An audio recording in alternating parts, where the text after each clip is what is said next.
ఈరోజు తమరు శాసనసభాపతిగా ఏకగ్రీవంగా ఎన్నికైన తర్వాత ఈ మాట చెప్పడం అతిశయోక్తి కాదని నేను అనుకుంటా ఉన్నాను అధ్యక్ష. ఎందుకంటే ఒక రైతు బిడ్డ, స్వయంగా ఒక రైతు శాసనసభాపతిగా కొలువు తీరడం, శాసనసభకు నాయకుడిగా కూడా ఒక రైతు బిడ్డ, ఒక రైతు ఉండడం వల్ల ఈరోజు రాష్ట్రంలోని రైతులందరూ కూడా అటు శాసనసభాపతిగా ఇటు శాసనసభకు నాయకుడిగా స్పీకర్ హోదాలో, ముఖ్యమంత్రి హోదాలో రెండు ఉన్నతమైన పదవుల్లో రైతు బిడ్డలే ఉండడం వల్ల రాష్ట్రంలోని రైతులందరూ కూడా సంబరపడతా ఉన్నారనడంలో అతిశయోక్తి లేదని చెప్పేసి తమరికి నేను విజ్ఞప్తి చేస్తా ఉన్నాను అధ్యక్ష. ఈరోజు లక్ష్మీపుత్రుడుగా ముఖ్యమంత్రి గారు స్వయంగా తమరికి నామకరణం చేసుకుని మీ హయాంలో, మీ సారథ్యంలో, వారి మార్గనిర్దేశనంలో మరి రాష్ట్రంలో రెండవ హరిత విప్లవానికి కూడా తమరు వ్యవసాయ శాఖ మంత్రిగా ఉన్నప్పుడే బీజం పడింది అనడంలో కూడా ఎలాంటి అతిశయోక్తి లేదనే మాట కూడా ఈ సందర్భంగా నేను తమరికి వినయంగా విన్నవించుకుంటా ఉన్నా అధ్యక్ష.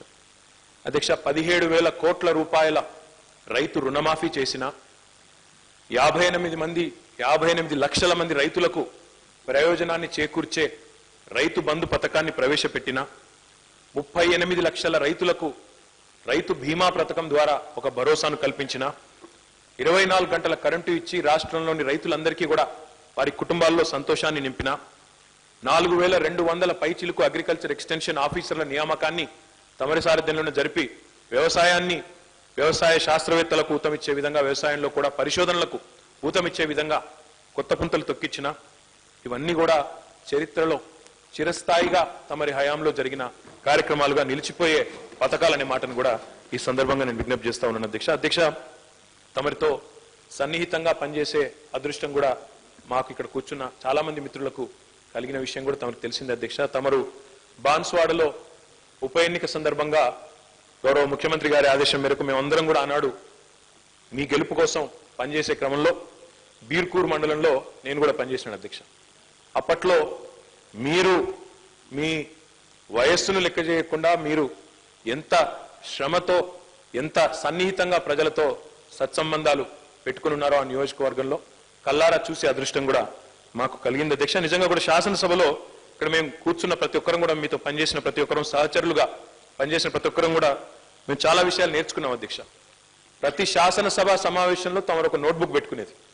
శాసనసభ సమావేశం ప్రారంభమయ్యే సందర్భంగా నోట్బుక్ పెట్టుకొని ప్రతిపక్ష సభ్యులు అడిగిన ప్రతి ప్రశ్నను లిఖితపూర్వకంగా మీరే స్వయంగా నోట్ చేసుకుని, మీ పిఏల మీదనో మీ సెక్రటరీల మీదనో ఆధారపడకుండా మీరే నోట్ చేసుకుని ఒక నిత్య విద్యార్థి మాదిరిగా ఆసక్తిగా మీరు ఆ మొత్తం సెషన్ అయిపోయే వరకు ఆ డైరీని మెయింటైన్ చేసి ప్రతి గణాంకాన్ని కూడా మీ ఫింగర్ టిప్స్ లో పెట్టుకుని మీరు సమాధానాలు చెప్పిన పద్ధతి ఏదైతే ఉందో అధ్యక్ష, ఎంత ఆసక్తితో, ఎంత ఉత్సాహంతో మీరు శాసనసభలో పాల్గొనేవారో అది మా అందరికీ కూడా ఆదర్శం, స్ఫూర్తిదాయకం అని చెప్పి కూడా నేను గుర్తు చేస్తూ అధ్యక్ష. చివరిగా నాకు బాగా గుర్తున్న సందర్భం, ఇక్కడ ఉన్న చాలా మంది మిత్రులకు గుర్తున్న ఒక సందర్భం అధ్యక్ష. ఒకసారి శాసనసభ సమావేశాలు పద్దుల చర్చ సందర్భంగా అర్ధరాత్రి 1 గంట వరకు నడిచినాయి అధ్యక్ష. నడిచిన క్రమంలో రాత్రి 1 గంటన్నర వరకు నడిచినాయి అధ్యక్ష. మీరు వ్యవసాయం పద్దు మీద మీరు ఆనాడు సమాధానం ఇస్తా ఉన్నారు. ప్రశ్నలు అడిగిన ప్రతిపక్ష శాసనసభ్యులు కూడా ఆనాడు లేరు అధ్యక్ష. అయితే 1 గంటన్నర వరకు నడిచినప్పుడు మీరు సమాధానం చెప్పడానికి ఉపక్రమించగానే అక్కడి నుంచి కొంతమంది మిత్రులు లేచి, సార్ మిమ్మల్ని ప్రశ్నలు అడిగిన వారు ఇక్కడ లేరు సార్ ఈరోజు శాసనసభలో అన్నారు. వెంటనే మీరు ఆ రోజు మీ హాస్య చతురత కూడా మాకు గుర్తుంది అధ్యక్ష. నన్ను అడిగిన వారు శాసనసభలో లేకపోవచ్చు కానీ ఇళ్లలో టీవీలు చూస్తున్నారు, వారికి నేను సమాధానం చెప్పవలసిందే అంటూ రాత్రి 1 గంటన్నరకు కూడా మీరు ఓపికగా సమాధానం చెప్పిన పద్ధతి మా అందరికీ కూడా ఆదర్శం అధ్యక్ష. మీరు మా శాసనసభలో మా సహచరుడుగా మీతో కొంత సమయాన్ని గడిపే అదృష్టం మాకు రావడం అదృష్టంగా భావిస్తూ మీరు ఈ ఉన్నతమైన శాసనసభాపతి పదవిలో తప్పకుండా మీరు రాణిస్తారు. మీ అనుభవం అట్లాంటిది. మీరు రాణించాలని, నిండు జీవితం మీది సంపూర్ణ ఆయురారోగ్యాలతో మీరు వర్ధిల్లాలని మనసారా కోరుకుంటూ నా శుభాకాంక్షలు తెలియజేస్తాను. గౌరవనీయులు ఈటెల రాజేందర్ గారు. అధ్యక్ష, తమరికి మనస్ఫూర్తిగా శుభాకాంక్షలు అధ్యక్ష.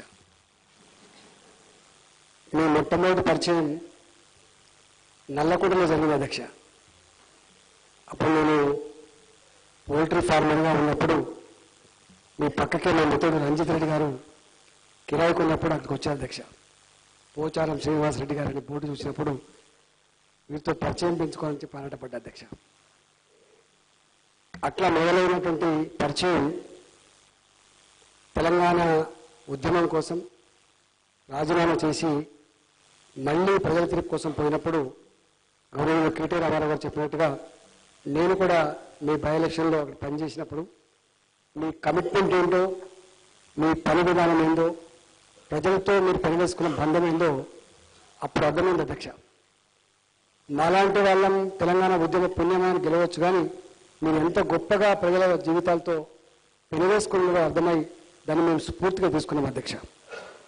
అధ్యక్ష, తెలంగాణ ఉద్యమంలో మనం పట్టుమని 10 మంది ఉండొచ్చు కాక, కానీ మాతో పాటుగా సమానంగా మీరు కూడా ఇదే శాసనసభలో తెలంగాణ ప్రజల ఆత్మగౌరవం కోసం నినాదాలు ఇస్తున్నప్పుడు, ఉద్యమం దీన్ని వేదిక చేసుకుని ఉద్యమం చేస్తున్నప్పుడు మీరు కూడా మాతో సమానంగా వచ్చినప్పుడు మాకు కొంచెం అప్పుడప్పుడు అనిపించేది, నేనంటే పిల్లలం, మీ వయసుకు ఇది బాగుంటుంది అనేటువంటి భావన మాకుండే అధ్యక్ష. కానీ మీరు మాత్రం కర్తవ్య నిర్వహణలో గొప్పగా పాత్ర పోషించారు అధ్యక్ష. అధ్యక్ష, మీరు మంత్రిగా ప్రమాణ స్వీకారం చేసిన తర్వాత గౌరవ ముఖ్యమంత్రి గారు కేసీఆర్ గారు, సీనన్న మీ మీద పెద్ద బాధ్యత ఉంది, ప్రజల జీవితాలతో సంబంధం ఉన్న పోర్ట్ఫోలియో అనేది అని వారు చెప్పి, మీ శాఖ బాగుపడితేనే, మీ శాఖ గొప్పగా పనిచేస్తేనే తెలంగాణ పల్లెలు బాగుపడతాయి, తెలంగాణ పల్లెలు బాగుపడితేనే తెలంగాణ రాష్ట్రం గొప్పగా ఎదిగే ఆస్కారం ఉంటుందని చెప్పి మీకు తొలి సమావేశంలో గౌరవ ముఖ్యమంత్రి గారు చెప్పిన అధ్యక్ష. చెప్పి రాజేంద్ర గారు కూడా ఉన్నారు మీతో పాటుగా, ఈ ఎనిమల్ హస్బెండరీ సంబంధించిన విషయంలో, ఫిషరీస్ సంబంధించిన విషయంలో వారిని కూడా తోడుకు తీసుకుపోమని చెప్పినప్పుడు మొట్టమొదటిసారిగా మీతో నాకున్న అతి ఎక్కువ గంటలు కలిపిన అనుబంధం, మీరు మేమిద్దరం కలిసి తెలంగాణ రాష్ట్రంలో ఇన్లాండ్ ఫిషరీస్ గొప్పగా డెవలప్ చేయాలని చెప్పి వారు ఆదేశిస్తే జార్ఖండ్కి పోయేసాం అధ్యక్ష, కలకత్తా పోయే అధ్యక్ష. తెలంగాణ రాష్ట్రానికి మత్స్యకారుల జీవితాల్లో వెలుగు నింపేటువంటి మొట్టమొదటి ప్రయత్నంలో, మొట్టమొదటి పునాదిలో ఆ నిర్ణయాలలో మీరున్నారు అధ్యక్ష. ఆ సందర్భంగా మీతో చాలా చాలా విషయాలు తెలుసుకున్నారు అధ్యక్ష. ఇవాళ ఇంతకుముందు గౌరవ సభ్యులు కేటీఆర్ గారు చెప్పినట్టుగా దేశంలో రైతు గొప్పగా ఎక్కడున్నారంటే తెలంగాణ వైపు చూడాలనేటువంటి పరిస్థితికి ఇవాళ పునాది వేసిన దాంట్లో మీరు ఉండడం అనేది అదృష్టం అధ్యక్ష. ఇవాళ తెలంగాణ మట్టి బిడ్డగా ఏ గ్రామీణ ప్రాంత ప్రజల ఆత్మహత్యలు జరిగిన గడ్డ మీద ఆ ఆత్మహత్యలకు చెరమేగితం పాడి బంగారు తెలంగాణకు బాటలు వేసి ఇవాళ వ్యవసాయం అంటే దండగ కాదు, వ్యవసాయం అంటే పండుగ అనేటువంటి గొప్ప కర్తవ్యాన్ని నిర్వహించిన దాంట్లో మీ కృషి ఇవాళ మరలేదు అధ్యక్ష. ఇంతకుముందు గౌరవ సభ్యులు చెప్పినట్టుగా, కేటీఆర్ గారు చెప్పినట్టుగా ఇవాళ 17,000 కోట్ల రూపాయల రుణమాఫీ సందర్భంలో బ్యాంకర్స్తో మీకు నాకు ప్రతి 3 నెలలకు ఒకసారి బ్యాంకర్స్ మీటింగ్ అయినప్పుడు వ్యవసాయ శాఖ మంత్రిగా మీరు, ఆర్థిక మంత్రిగా నేను ఎన్నిసార్లు వాళ్ళు మన ఇద్దరు చూడాలని అనుకునే అధ్యక్ష, మీరు మంత్రులుగా వస్తున్నారా ప్రతిపక్ష నాయకులుగా వస్తున్నారని చెప్పి అడిగేది అధ్యక్ష. మీరు మంత్రులుగా వస్తలేరు, ప్రతిపక్షంగా వస్తున్నారు, మీరు వచ్చి మేము ఇచ్చే శాలో కప్పుకొని బొకే తీసుకొని పోవాలి తప్ప మీరు ప్రతిపక్షాలుగా మాట్లాడుతున్నారని చెప్పి అనేక సందర్భాలు చెప్పిన అధ్యక్ష. ముక్కు సూటిగా మా రైతాంగానికి మీ బ్యాంకర్స్ సహకరించట్లేదని చెప్పి అనేక సార్లు అడిగినప్పుడు వాళ్ళే దారికి వచ్చి ఇక మీరు అడగకండి పోచారం గారు, మేము తప్పకుండా మీకు సహకరిస్తామని చెప్పి రైతాంగానికి రుణాలు ఇచ్చే విషయంలో సహకరించారు అధ్యక్ష. అట్లా అనేక సందర్భాల్లో జరిగింది అధ్యక్ష. ఇవాళ మీరు పండించిన పంట ఇదే సభలో ఇక్కడ నిలబడి మీరు ఒక సందర్భంలో అడిగితే మనిషి జీవితమే నా చుట్టూ తిరుగుతుందని చెప్పిన అధ్యక్ష. నా శాఖ చాలా పెద్దది, నాకు ఎక్కువ టైం కావాలి, నేను ఎక్కువ మాట్లాడాలి, నేను మాట్లాడితేనే తెలంగాణకు లాభం జరిగే ఆస్కారం ఉందని చెప్పి మీరు అనేక సందర్భాలు మాట్లాడారు అధ్యక్ష. ఇవాళ మీరు పండించిన పంట కొనే విషయంలో కూడా సివిల్ సప్లైస్ మంత్రిగా మేము కూడా బ్రహ్మాండంగా పర్చేజ్ చేసి ఎక్కడ రైతాంగానికి, అంతకుముందు అధ్యక్ష వడ్లు కొనాలంటే ఎంత ఇబ్బంది ఉండదో మనకు తెలుసు అధ్యక్ష. కానీ ఎక్కడ ఇబ్బంది లేకుండా పంటలు పండించడం ఎంత ముఖ్యమో పండిన పంటని కొని రైతాంగాన్ని ఆదుకున్నటువంటి ప్రభుత్వంగా ఇలా జరగబోతున్న విషయం అధ్యక్ష. ఒక్క మాటలో చెప్పాలంటే మేము అనేక సందర్భాలు చెప్పినాం, తెలంగాణ ప్రజల హృదయాల్లో చోటు సంపాదించడానికి ప్రధాన కారణం ఇవాళ రైతాంగ బతుకులు బాగుపడమని చెప్పి మేము గర్వపడము అధ్యక్ష. మొన్నటిసారి గ్రామాలకు పోతున్నప్పుడు గొప్పగా హారతలు బట్టి తిలకం దిద్ది బిడ్డలారా మీకు కాకపోతే ఎవరిని ఆశీర్వదిస్తామని చెప్పేటువంటి ఆ ఆశీర్వాదానికి కారణం తెలంగాణ ప్రభుత్వంలో ప్రముఖ పాత్ర పోషించిన వారి మీద అధ్యక్ష ముఖ్యమంత్రి గారు ప్రణాళిక రచిస్తే ముఖ్యమంత్రి గారు ఆలోచన విధానాన్ని అమలు చేసి రైతాంగ హృదయాల్లో చోటు సంపాదించడానికి మీరు గొప్పగా కృషి చేసిన అధ్యక్ష. ఇవాళ 2వ శాసనసభకు మీరు స్పీకర్గా ఎన్నిక అధ్యక్ష. మీ 40 సంవత్సరాల సుదీర్ఘ అనుభవం ఏదైతే ఉందో తప్పకుండా ఈ ప్రజాస్వామ్య వ్యవస్థ నుండి ఈ శాసనసభ 3 పువ్వులు 6 కాయలుగా విలసిల్లుతుందని చెప్పి మనస్ఫూర్తిగా కోరుకుంటూ మీ హయాంలో రాబోయే తరాలకు మంచి స్ఫూర్తిదాయకంగా ఈ సభ నడుపుతున్న విశ్వాసాన్ని ప్రకటిస్తూ సెలవు అధ్యక్ష. గౌరవనీయులు శ్రీ హరీష్ రావు గారు. అధ్యక్ష, తెలంగాణ రాష్ట్ర 2వ శాసనసభకు సభాపతిగా మీరు ఆ కుర్చీలో కూర్చున్నందుకు ముందుగా హృదయపూర్వకంగా మీకు అభినందనలు తెలియజేస్తూ ఈరోజు చాలా సంతోషంగా ఉంది అధ్యక్ష. తెలంగాణ తొలిదశ ఉద్యమంలో 1969లో ఒక ఉద్యమకారుడిగా ఒక విద్యార్థి నాయకుడిగా ఉద్యమం చేసి అరెస్ట్ అయ్యి జైళ్లలో పడి మలిదశ ఉద్యమంలో కేసీఆర్ గారి నాయకత్వంలోనే తెలంగాణ సాధ్యమని చెప్పి ఆ రోజు తెలుగుదేశం పార్టీకి పదవికి శాసన సభ్యత్వానికి రాజీనామా చేసి కేసీఆర్ గారి నాయకత్వంలో తిరిగి ఉప ఎన్నికల్లో గెలుపొంది కేసీఆర్ గారి నాయకత్వంలో ఉద్యమాల్లో పాల్గొని తెలంగాణ రాష్ట్రాన్ని సాధించుకొని ఈ తెలంగాణ శాసనసభలోనే సభాపతిగా మీరు ఆ కుర్చీలో కూర్చోవడం అంటే ఇది మీకే కాదు ప్రతి తెలంగాణ ఉద్యమకారుడికి దక్కినటువంటి గౌరవంగా ఈరోజు మనం చెప్పుకోవాల్సి ఉంటుంది అధ్యక్ష. ఎందుకంటే ఒక ఉద్యమకారుడు రానే రాదు ఈ సభలో తెలంగాణ పదాన్నే నిషేధించినారు. తెలంగాణని మాట్లాడితే ఈ సభ నుంచి బయటకు గెంటేసినటువంటి ఈ సభలో మీరు విద్యార్థిగా ఉద్యమించి కేసీఆర్ నాయకత్వంలో మలిదశ ఉద్యమంలో ఉద్యమించి ఈ తెలంగాణ సభకే సభాపతిగా మీరు కూర్చోవడం అనేటువంటిది ఇది ప్రతి ఉద్యమకారుడికి ప్రతి ఒక్కరికి దక్కిన ఒక గొప్ప గౌరవం. ఇది ఒక గొప్ప అనుభూతి అధ్యక్ష. చాలా సంతోషంగా ఉంది అధ్యక్ష. మీతో కూడా మేము పనిచేసినప్పుడు మేము అప్పుడప్పుడు మిమ్మల్ని చూసి నేర్చుకునేవాళ్ళం. 69 ఏళ్ల వయసులో కూడా 29 ఏళ్ల యువకుడిలాగా పనిచేసేవారు మీరు. మోకాళ్ళ నొప్పులున్నా అనారోగ్యం ఉన్నా అసలు లెక్క చేసేవారు కాదు. పొద్దున్నే కేర్ హాస్పిటల్ నుంచి డిశ్చార్జ్ మళ్ళా గంటకు చూస్తే బాన్స్వాడ. అసలు ఎప్పుడు చూసినా కూడా ప్రజల మధ్య ఉండేవాళ్ళు. మనం తిరుపతికి వెళ్ళాం, అక్కడ కూడా మీరు అనారోగ్యం పాలైతే మిమ్మల్ని నేనే ఆసుపత్రిలో జాయిన్ చేశాను. అనేక సార్లు మీతో పాటు పనిచేసినాం. పరకాల ఉప ఎన్నిక వచ్చింది, అప్పుడు ఆ పరకాల ఉప ఎన్నికల్లో మనం కలిసి పనిచేసినాం అధ్యక్ష. ఆత్మకూరు మండలంలో మీకు ఇన్ఛార్జిగా ఇస్తే అక్కడ ఒక ఇల్లు కిరాయికి తీసుకొని ఒక కార్యకర్తలాగా ఒక ఉద్యమకారుల్లాగా ఆత్మకూరులో పరకాల ఉప ఎన్నికల్లో మీరు పనిచేసినటువంటి తీరు చూస్తే మీ నుంచి మేము చాలా నేర్చుకున్నాం అధ్యక్ష. నిజంగా ఈరోజు ఒక ఉద్యమకారుడు ఈ సభలో అపారమైనటువంటి అనుభవం కలిగినటువంటి వ్యక్తి మీరు. డిసిసిబి చైర్మన్ గా 6 సార్లు ఎమ్మెల్యేగా ప్రతిపక్ష శాసనసభ్యుడిగా అధికార పార్టీ శాసనసభ్యుడిగా వివిధ మంత్రిత్వ శాఖలు నిర్వహించినటువంటి అనుభవం కలిగినటువంటి మంత్రిగా మిమ్మల్ని ఈరోజు మన సభానాయకులు కేసీఆర్ గారు సభాపతిగా ఎంపిక చేయడం అంటే ఒక సరి అయినటువంటి వ్యక్తికి సమున్నతమైనటువంటి గౌరవాన్ని ఈరోజు మీకు లభించింది. దానికి నేను సభానాయకుడికి కూడా హృదయపూర్వకంగా మా అందరి పక్షాన ధన్యవాదాలు తెలియజేస్తా ఉన్నాను. అధ్యక్ష, మీతో పాటు మీరు వ్యవసాయ శాఖ మంత్రిగా మార్కెటింగ్ మంత్రిగా కూడా చాలా దగ్గరగా పనిచేసే అదృష్టం కూడా నాకు దొరికింది అధ్యక్ష. మీరు చాలాసార్లు మనం సంయుక్త సమావేశాలు పెట్టాం. ఒక ఎర్రజొన్నల సమస్య, నిజామాబాద్ జిల్లాలో ఎర్రజొన్నల సమస్య వస్తే గత ప్రభుత్వాలు పట్టించుకోకపోతే గౌరవ కేసీఆర్ గారు ముఖ్యమంత్రి గారి యొక్క ఆదేశాలతోనే ఆ రోజు ఎన్నో ఏళ్లుగా అపరిష్కృతమైనటువంటి లాఠీ దెబ్బలు తూటా దెబ్బలు తిన్న ఎర్రజొన్న రైతుల సమస్య నిజామాబాద్ జిల్లాలో మీ నాయకత్వంలో పరిష్కారం కావడం నిజంగా చాలా సంతోషం అధ్యక్ష.